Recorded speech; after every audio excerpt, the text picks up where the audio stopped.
When a dog presses itself against your feet, growls in its sleep after being startled, suddenly eats dirt, or licks you frantically, we often instinctively apply human labels to them: clingy, emotional, stubborn, or ill-mannered. But this is precisely our biggest misconception. Dogs rarely make sudden, attention-grabbing moves. They always give subtle signals first: a brief pause, a heavy lean, or a momentary stiffening before being touched. Unfortunately, these subtle expressions are often buried in the minutiae of human daily life and completely overlooked. This misunderstanding comes at a high cost. When we blindly label dogs or force them to correct their behavior, we not only create unnecessary emotional strain, but also completely miss the communication they are truly trying to convey. What makes this harder is that the behavior often looks harmless right before it looks serious. The dog sitting on your feet seems sweet until you realize they only do it when the environment feels uncertain. The growl seems aggressive until you notice it only happens when sleep is broken too abruptly. The dirt eating seems disgusting until it happens again and again, and now you are no longer watching a gross habit. You are watching a pattern. So if your dog planted themselves on your feet today, licked you the second you walked in, tensed when you reached toward them half asleep, or fixated on something you dismissed as weird, do not rush to personality. Do not rush to obedience. Start with the scene itself: the exact time, the room, the sound, who entered, what you touched. Tonight, before you go to bed, notice just one tiny thing: where your dog chooses to place their body when the room shifts. In the doorway, between your legs, by the suitcase. At the bedroom threshold. That first placement tells you more than most owners ever catch. And once you see it, the rest of their language starts opening up. Take that play sneeze.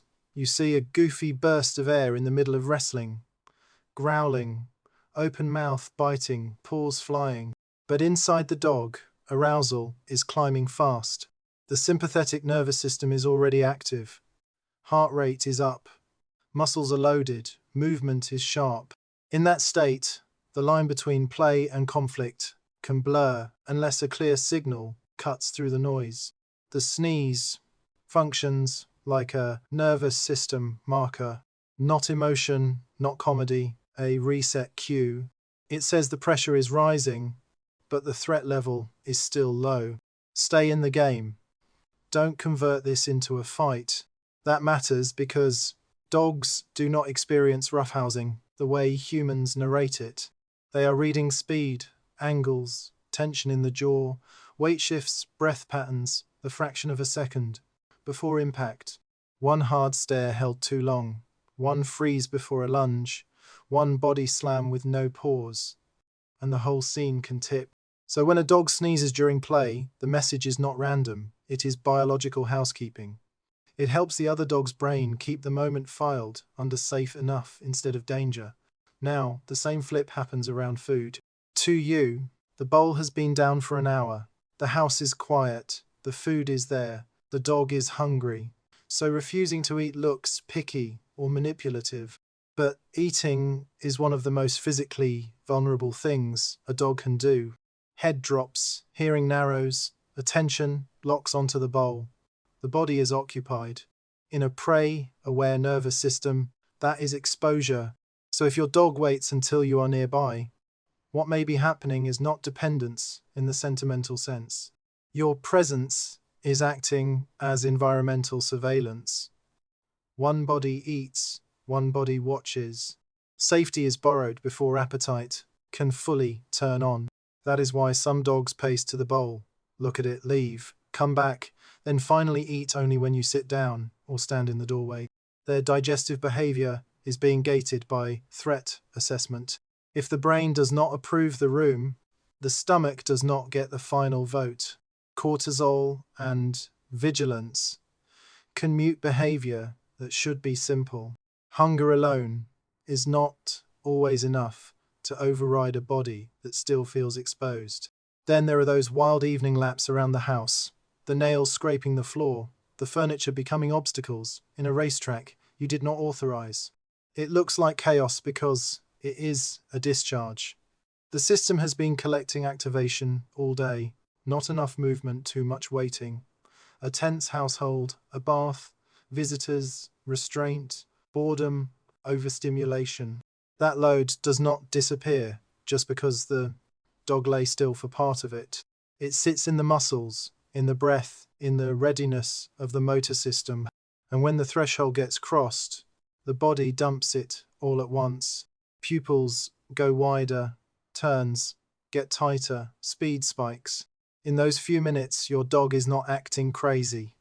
The nervous system is pushing stored activation out through movement, because movement is one of the oldest ways an animal returns itself toward balance. The sprint is not the problem. The sprint is the release valve. So when you look across these behaviors together, the pattern is colder and more precise than most owners realize. Sneezing in play, waiting for you to be present before eating, exploding into sudden house slaps at night. These are not personality quirks stitched together by coincidence. They are outputs from a body constantly sorting signal from threat, exposure from protection, activation from recovery. Once you see that, the behavior stops looking random, and the rest of it starts to come into focus. What looks like affection is often chemistry, pattern detection, and old survival circuitry doing exactly what it was built to do. Your dog is not lying on your suitcase because they are being emotional in the human sense. They have formed a brutally efficient environmental association. Suitcase appears, departure follows. Attachment system activates. That is not drama. That is predictive learning under stress. Once that cue locks in, the HPA axis can begin ramping before you even touch the zipper. Cortisol rises early. The sympathetic nervous system starts preparing for separation before any obvious whining begins. By the time your dog is draped across the luggage, you are not watching a random habit. You are watching a body trying to interrupt an outcome it has already learned to fear. The same cold logic applies to your bed, your shoes, the corner by the mattress, the shirt pulled from the laundry basket and carried away like contraband. To your dog's olfactory world, these are not your things. In a sentimental sense, they are dense scent reservoirs. Your bed is one of the strongest odor maps in the house, layered with skin cells, sweat compounds, facial pheromones, and the repetitive biochemical signature of safety and routine. In canine terms, that makes it a high-value storage site. So when a dog hides food there or wedges a chew behind the headboard, this is not guilt, revenge, or secret plotting. It is resource placement based on perceived security. Ancient hoarding behavior does not wait for actual starvation. It runs below narrative, below morality, sometimes even below stable recall, which is why dogs can cache an item and later seem genuinely unaware of where it went. You call it weird. The nervous system calls it adaptive. Then there is the moment you cry and your dog whimpers, licks your face, freezes against your leg, or brings you a toy with almost unbearable urgency. People rush to call this comforting because that word feels warm and familiar, but the mechanism underneath is more precise than that. Your breathing changes first, then your heart rhythm, then your skin chemistry. This is where people keep getting tricked by the surface. A lick is not one thing. A body lean is not one thing. Even air licking, which some owners dismiss as goofy emptiness, can be highly specific sensory behavior. Dogs have access to the vomeronasal organ, a chemosensory structure humans do not meaningfully use, and that changes the whole picture. A few investigative air licks near a novel smell can simply be chemical sampling, directing scent particles toward a higher resolution analysis channel than standard sniffing provides. That is sensory curiosity. But if air licking becomes frequent, rhythmic, detached from obvious triggers, or appears alongside pacing, swallowing, lip tension, and a glassy stare, now you are no longer in the territory of cute little quirk. Now you may be looking at autonomic arousal, nausea, compulsive displacement, or accumulated allostatic load leaking out through the mouth. And that phrase, matters allostatic load. It means the wear and tear created when a body keeps adjusting to stress over and over again.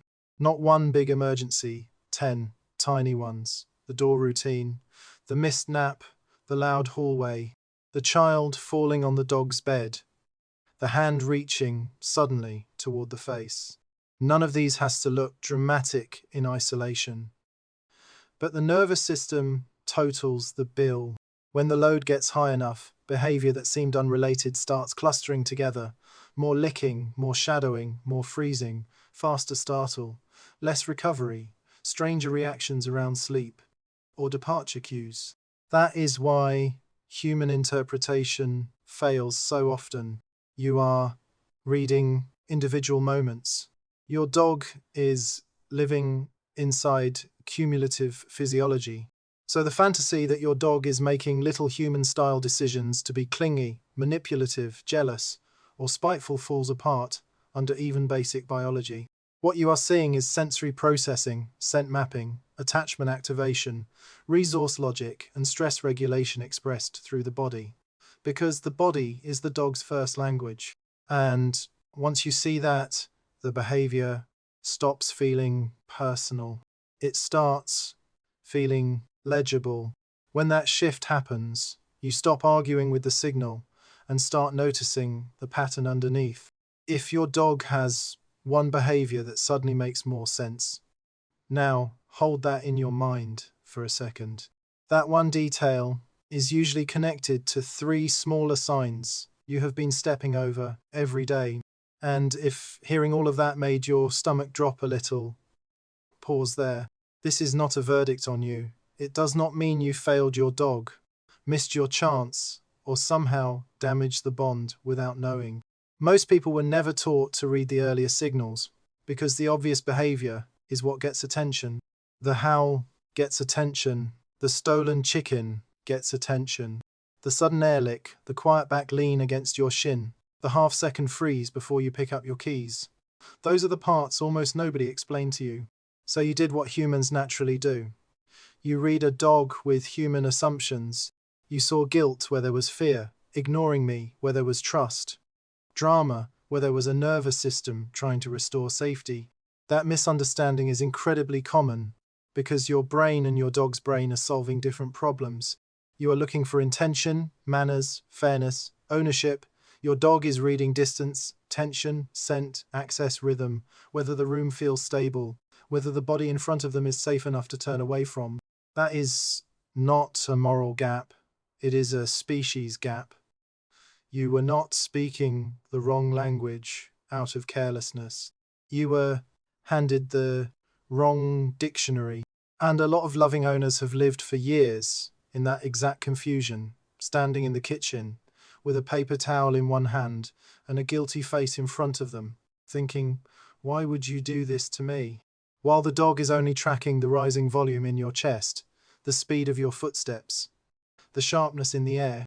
So if your dog air licked 10 times today and you brushed it off, or leaned their spine into your calf and you thought they were being clingy, or panicked when you reached for a suitcase and you called it overreacting, take a breath. You did not betray them. You were reading a safety system with human assumptions. That is all. The good news is that once you see it, shame becomes unnecessary. You do not need to replay every moment on the couch, every rushed goodbye at the front door, every time you laughed off a signal that was actually a message. Dogs are astonishingly flexible in relationship. They are not keeping score the way you are. They are asking over and over, in tiny physical ways, are we safe right now? Are you predictable? Can I settle here? So don't leave this with a giant homework list. Do one tiny thing today. The next time your dog comes over and licks your hand, your wrist, your face, or even pauses close enough that you can feel them asking a question with their body, don't correct it right away. Don't laugh it off, and don't turn it into a whole training session. Just get still. Lower yourself if you can. Sit on the floor for 5 quiet minutes and let your body become predictable. No phone in your face. No camera pointed at them. No fast reaching. No talking them up. Just soften your shoulders, turn slightly sideways instead of squaring up, and breathe slower than you think you need to. Because for a lot of dogs, especially the ones who shadow you, lick after you come home, press against your legs, or get uneasy the moment they sense you are about to leave, the most powerful signal is not a command. It is a regulated nervous system beside them. That is co-regulation in plain life. Your calmer breathing, your still posture, your lack of pressure can give their parasympathetic nervous system room to come back online. The vagus nerve does not care about speeches. It responds to safety cues, predictable movement, soft eyes, space that does not trap. And this is why the smallest action matters more than people think.